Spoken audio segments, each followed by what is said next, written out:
আসসালামু আলাইকুম ভিউয়ার্স, আজকে আমি চাল কুমড়া রান্নার রেসিপি শেয়ার করব। আমরা যেভাবে রান্না করি হয়তোবা এই জিনিসটাই আমি শেয়ার করব। আশা করছি ভিডিওটি ভালো লাগবে, সম্পূর্ণ দেখতে থাকেন।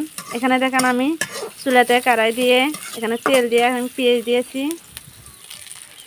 পেঁয়াজটা আমি একটু হালকা হালকা করে ভেজে নেব। দেখেন আমি কুমড়াটা এভাবে কেটে নিয়েছি, আমি ঝোল রান্না করব। আমি কুমড়াটা এখন দিয়ে দিলাম।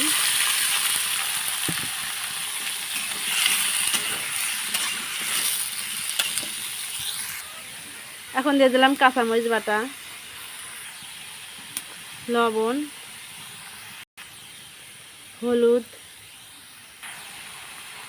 জিরার গুঁড়া, সবগুলো আমি এখন ভালোভাবে মিক্সড করিয়ে কুমড়াটা আমি ভালোভাবে এখানে মজে নেব।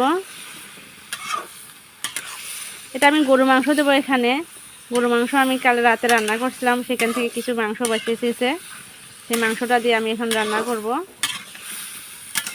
আমরা গ্রামের মানুষ এভাবেই সবসময় হয়তো বা বেঁচে যাওয়া জিনিস দিয়ে কিছু রান্না করে খাই। কুমড়োটা ভালোভাবে সেদ্ধ হওয়ার জন্য আমি এখানে 2 ডাবু পানি দিয়েছি অফ ক্যামেরায়। এখন এটা আমি 5-7 মিনিট ভালোভাবে জাল করে নেব।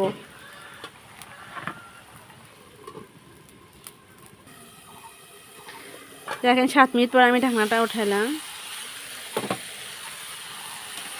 দেন কুমড়োটা ভালোভাবে এটা মজানো হয়ে গেছে।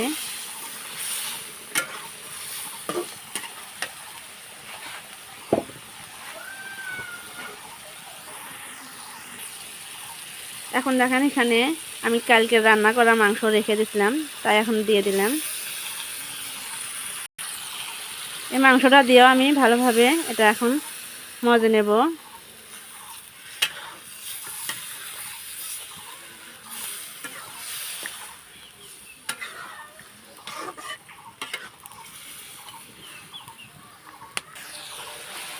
দেখেন কুমড়ার মাংসটা ভালোভাবে এখন মজানো হয়ে যাচ্ছে।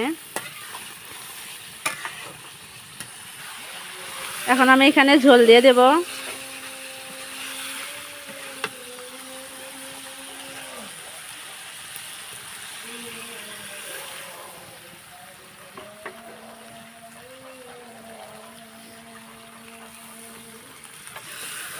আমি বেশি ঝোলও রাখবো না, তাই কম করে পানি দিলাম।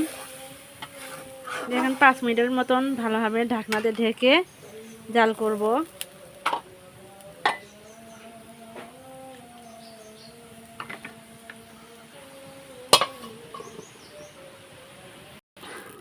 দেখেন এখন আমি ঢাকনাটা উঠাইলাম।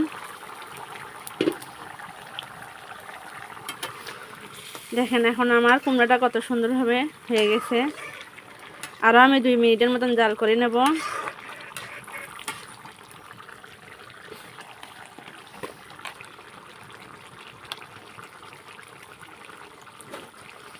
এখন আমি দিয়ে দিলাম ভাজা জিরার গুঁড়া,